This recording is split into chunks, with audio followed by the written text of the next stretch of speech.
Sawa. What's up beautiful people and thank you so much for joining us. This is Masiga TV. Leo tuko Nairobi CBD. Niko hapa na kijana ambaye atakuwa na bonga naye. First of all, introduce unaitwa nani? Naitwa Swati Vikings. Jina kali sana. Bana, hiyo ni noma. Hiyo jina ni unajua jina Swati. Swati ni mwimbaji. Hiyo msee alikuanga role model wangu. Sasa nikaongezea Y kwa Swati. Wewe pia ni msanii? Mimi si msanii. What do you do? Kwa mtandao? Mimi ni dancer. For how long? Like one year 6 months. Inalipa?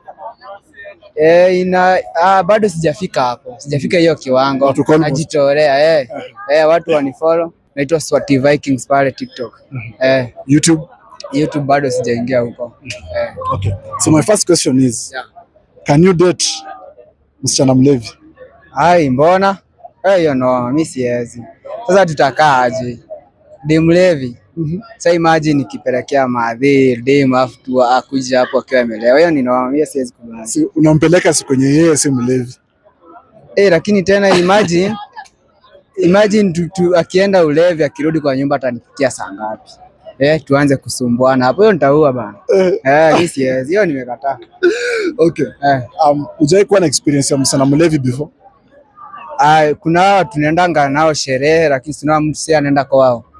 But mimi siwezi leta nyumbani msichana mlevi, hiyo no. So how wasichana wenye wewe unaendanga nao sherehe huwezi chukua one among them ukae na yeye kama as your wife? No, mimi najua hizo mambo zenye tunafanya nao kwa sherehe. So najua siwezi mleta kwa nyumba juu tunatenda dhambi nyinyi wote. Tunafanya dhambi sisi wote. Na namleta aje na najua venye yako. Hiyo no. Unaweza date mwanamke mlevi? Mpelekana wapi na walevi? Ndio mlevi. Wani? Unajua walevi ndio warembo. Hata kumalizia karia kati ya Man U tu. Huyo nikaa kudate Man U tu. Joy? Siwezi. Na uone kama unaweza jipata siku mambo ende hivi jipata huko. Maybe huyo ni wakunipatia akienda. Si wa kudate. Hapana, si kama stay bana.